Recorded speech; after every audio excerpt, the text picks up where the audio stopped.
Hello. What are you all doing here? What do you want here? So, this is a little story. Once upon a time, can you hear me? Oh, she can hear me. Once upon a time, there was a guy called Tony Parsons, and he was a seeker. Good-looking guy, but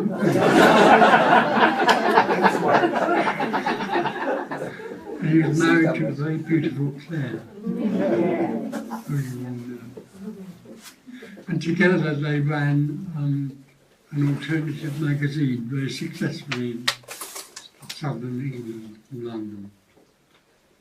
And one day, Tony Parsons decided to try and write a book about what he thought he knew and about therapy and all that sort of thing. So he wrote this book, part of it, and then he read that part of it and threw it away because it was awful, really, terrible stuff. And he went off and played golf for a while. But all the time that was happening, there was something else going on which can't be described. I can tell you there was something else very simple and quiet going on. Not with him, but going on. And he started writing The Open Secret. And it was written over quite a long time, and it was a sort of inspired thing. He didn't really write it, as far as I'm concerned, he didn't write it, but it got written. And in some way or other, some of the things in it just came out of the blue, and Claire can tell you, I would be in bed, and suddenly I'd rush up and rush downstairs and write something, and in the middle of the night, it sort of came from nowhere. Anyway, we published the book, and we tried to sell it through our magazine, obviously, and we did sell quite a few copies of it. But nothing happened for a year. Not that anything happens at all, actually. Did you know that? And then somebody phoned up and said, I've read your book, The Open Secret, and it talks about another possibility.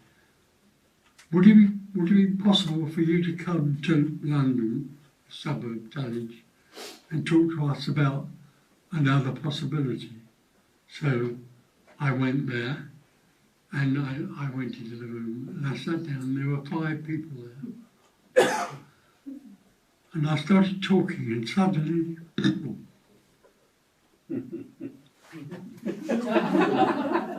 was amazing sort of recognition of something.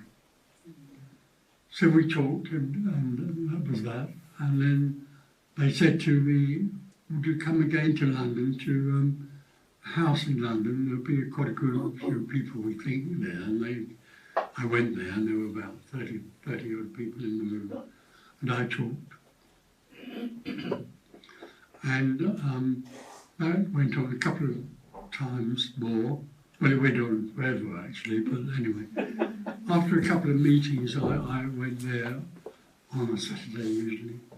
And I went there and sat down, and there were quite a few people down, more people. And at the very last minute before I talked, a Buddhist came into the room in full regalia. He had everything on. But when he walked into the room, it was really important. As far as he was concerned, it wasn't for me. He walked in such a way, it was like a statement. I am walking into this room. So he sat down, and I started and did my introduction. Only my introduction. When I had finished my introduction, he stood up in a very important way and walked out of the room again.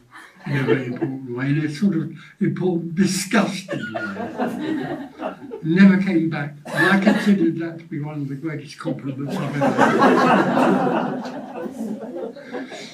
Anyway, the book went on and I talked to more and more people and it generated more and more interest. And so we were running groups in London and America, going to America and so on, both of us.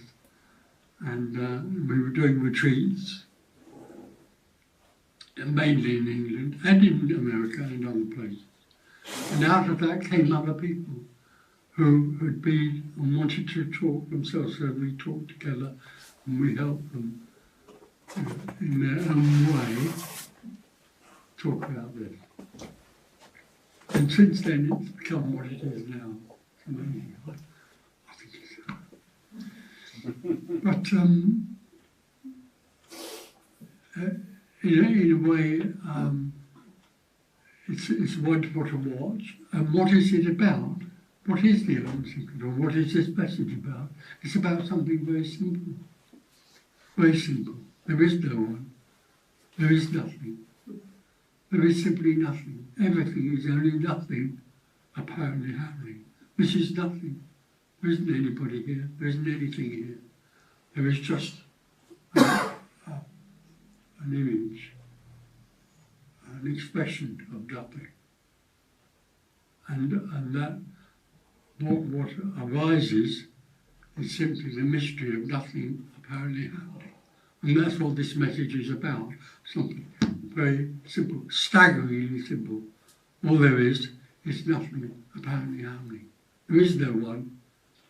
There is no meaning or purpose at all. There is nowhere to go, and there's nowhere that anybody has ever come from. All there is this immediacy. So we can talk together, and there's two things in a way we could talk about.